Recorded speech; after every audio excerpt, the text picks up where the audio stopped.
അസ്സലാമു അലൈക്കും വറഹ്മത്തുള്ളാഹി. പുതിയൊരു വീഡിയോയിലേക്ക് സ്വാഗതം. ഇന്ന് പറയാൻ ഉദ്ദേശിക്കുന്നത് നമുക്ക് ലഭിക്കുന്ന 24 മണിക്കൂർ ഏറ്റവും പ്രൊഡക്റ്റീവായ രീതിയിൽ എങ്ങനെ ഉപയോഗിക്കാം. സമയത്ത് മാനേജ് ചെയ്യുന്ന ആളുകൾക്കാണ് ജീവിതത്തിൽ എന്തെങ്കിലുമൊക്കെ ചെയ്തു തീർത്തു എന്ന് സംതൃപ്തിയോടുകൂടി ഓരോ ദിവസവും ഉറങ്ങാൻ പറ്റുന്നത്. രാത്രി ഉറങ്ങുന്ന സമയത്ത് വെറുതെ ഒന്ന് ആലോചിച്ച് നോക്കുക. ഇന്നത്തെ പകൽ അല്ലെങ്കിൽ ഇന്നത്തെ ഒരു ദിവസം ഞാൻ എന്തൊക്കെ ചെയ്തു എന്ന് ചിന്തിക്കുമ്പോൾ പലപ്പോഴും 0 ആയിരിക്കും നമ്മുടെ ഉത്തരങ്ങൾ. ഏറ്റവും പ്രൊഡക്റ്റീവായ രീതിയിൽ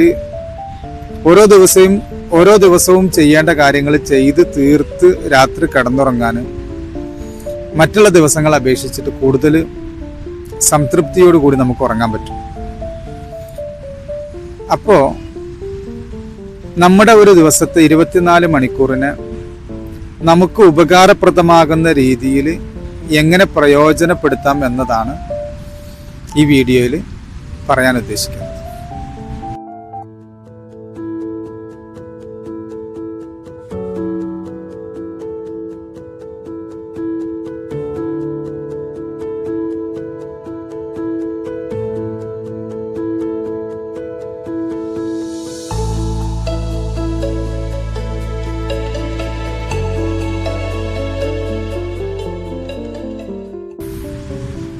അതിന് നാം ഉറങ്ങുന്നതിന് മുമ്പ് തലേ ദിവസത്തെ രാത്രി തന്നെ നാം അതിന് തയ്യാറെടുപ്പ് നടത്തേണ്ടതുണ്ട്.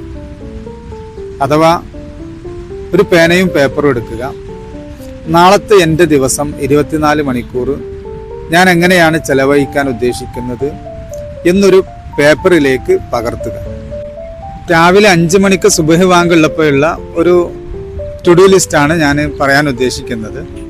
അഥവാ സുബഹി വാങ്കിൻ്റെ 20 മിനിറ്റ് മുമ്പ് നാം ഉണരാവുന്ന വിധത്തിൽ അലാറം സെറ്റ് ചെയ്ത് കിടക്കുക.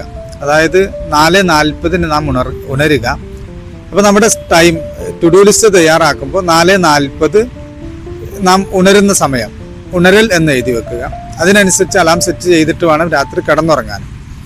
5 മിനിറ്റ് നമ്മുടെ പ്രാഥമിക കൃത്യങ്ങൾക്കുള്ളതാണ്. വാഷ്റൂമിൽ പോയിട്ട് ബ്രഷ് ചെയ്ത് മറ്റു കാര്യങ്ങളൊക്കെ ചെയ്ത് വുളു ചെയ്ത് തിരിച്ചു വരിക.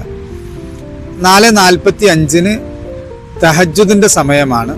അപ്പോൾ നാം 4:45 തഹജ്ജുദ്, അതിനുശേഷം തഹജ്ജുദ് 2 റക്അത്ത് അല്ലെങ്കിൽ 4 റക്അത്ത് 6 റക്അത്തൊക്കെ നിസ്കരിക്കാവുന്നതാണ്.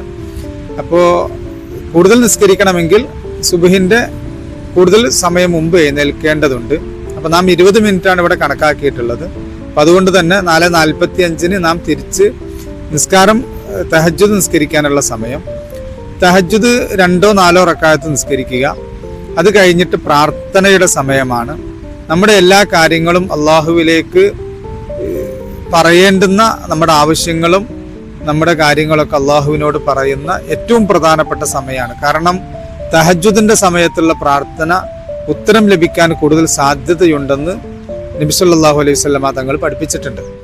തഹജ്ജുദിൻ്റെ ശേഷമുള്ള ദുആ കഴിഞ്ഞാൽ സുബ്ഹി വാങ്ക് 5 മണിക്ക് വിളിച്ചെങ്കിൽ സുബ്ഹിന്റെ മുമ്പുള്ള 2 റക്അത്ത് സുന്നത്ത് നിസ്കാരമുണ്ട്. അത് ഏറ്റവും റവാത്തിബ് സുന്നത്തുകളിൽ ഏറ്റവും പ്രധാനപ്പെട്ട സുന്നത്ത് നിസ്കാരമാണ് സുബ്ഹിന്റെ മുമ്പിൽ 2 റക്അത്ത് സുന്നത്ത് നിസ്കാരം. അപ്പൊ അത് വീട്ടിൽ വെച്ച് നിസ്കരിക്കലാണ് അഫ്ദൽ. വീട്ടിൽ വെച്ചിട്ടാണ് എല്ലാ റവാത്തിബ് സുന്നത്തുകളും നിസ്കരിക്കേണ്ടത്. അതാണ് ഏറ്റവും ശ്രേഷ്ഠമായത്.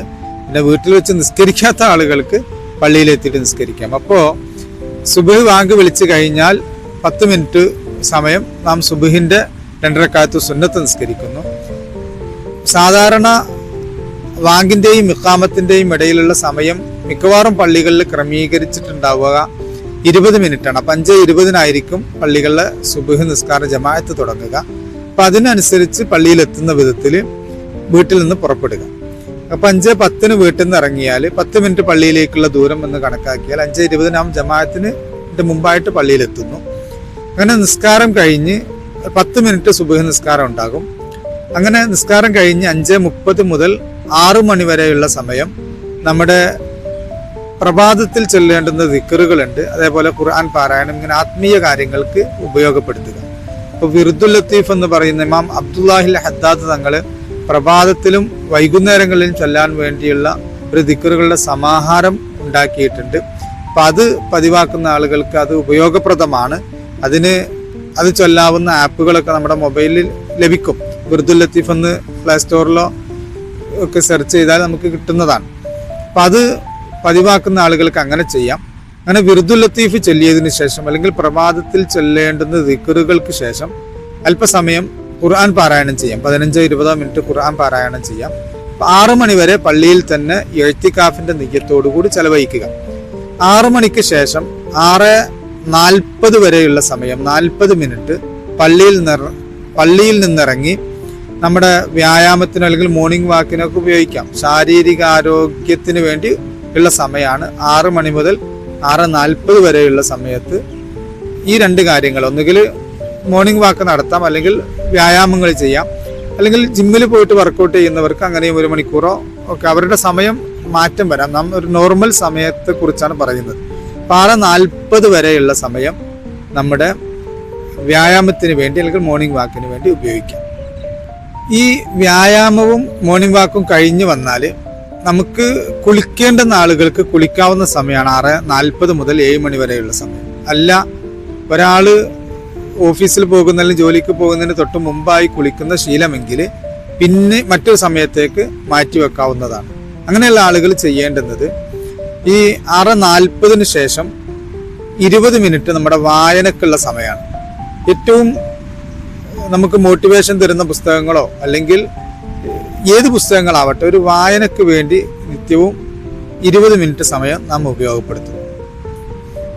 7 മണി മുതൽ 7:30 വരെയുള്ള സമയം ഒരു പേനയും ഡയറിയും എടുത്ത്, നമുക്ക് എപ്പോഴും നമ്മുടെ കയ്യിൽ ഒരു ഡയറിയോ അല്ലെങ്കിൽ ഒരു ജേർണലോ ഉണ്ടായിരിക്കണം.